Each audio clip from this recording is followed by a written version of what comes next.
When I crawled down under the bridge, I got an overwhelming sense of smoke and fire, and I'm sure that's paranormal because there's nothing there. There's nothing there to catch on fire. It's all concrete and stone and steel.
Yeah, I'm a retired researcher for the U.S. Army, a physicist, and I became interested in dowsing when I took my daughter to college, and they had entertainment for the parents, and it was a dowser. And as soon as he gave me the dowsing rod and put it in my hands, I found out I had the ability. Then I got interested in ghosts as a metaphysical phenomena that hasn't been seriously studied by scientists. And so I started researching the phenomenon. I found that the dowsing, I can find ghosts in the buildings. Detecting minerals or water, it's just a static response. But ghosts, it's a vibration. Actually, the dowsing rod beats just like a heartbeat. And the ghosts we find move around the room. And so you can track them around the room. Sometimes move slowly, sometimes they move quickly.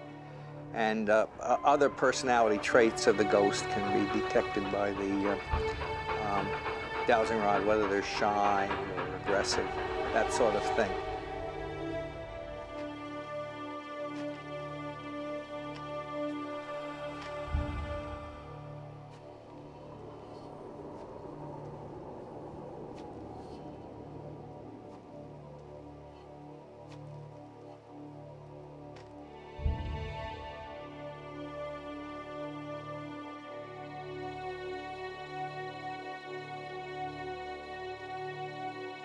The train wreck that took place in Hartford, Vermont, it happened on February 5th, 1887 at 2:10 in the morning. When the train got to the bridge, which was an upside-down covered bridge in those days, it hit a cracked rail, and the last car jumped the tracks and pulled the other cars, and they all fell down over the bridge onto the ice. The cars caught fire because in those days they were heated with coal stoves and lighted with kerosene lamps. There's 31 people killed and dozens injured. They were taken across the river to a bar, and then later on at daybreak the wounded were taken down the White River to an old hotel that's no longer there. It was quite a tragic scene. There seemed later on, we start getting persistent rumors of ghosts.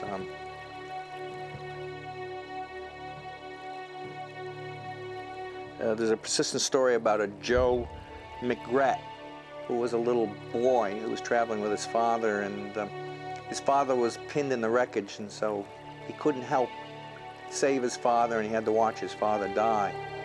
There's been a poem written about him, and he's usually the ghost that's seen up there. At least they see a ghost of a young boy dressed in the 1880s clothing.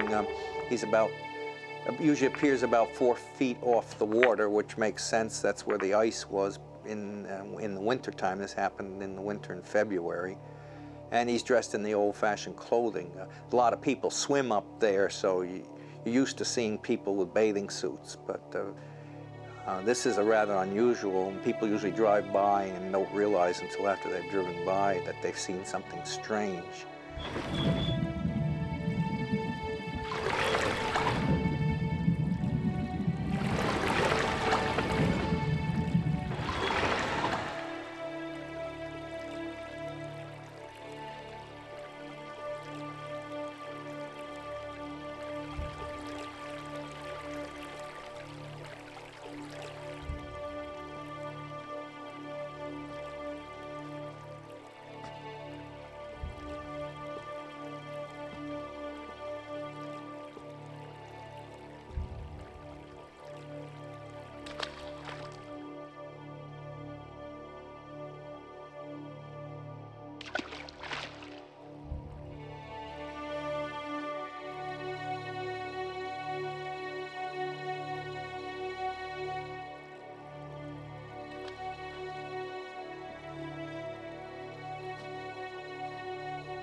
There's definitely energy there.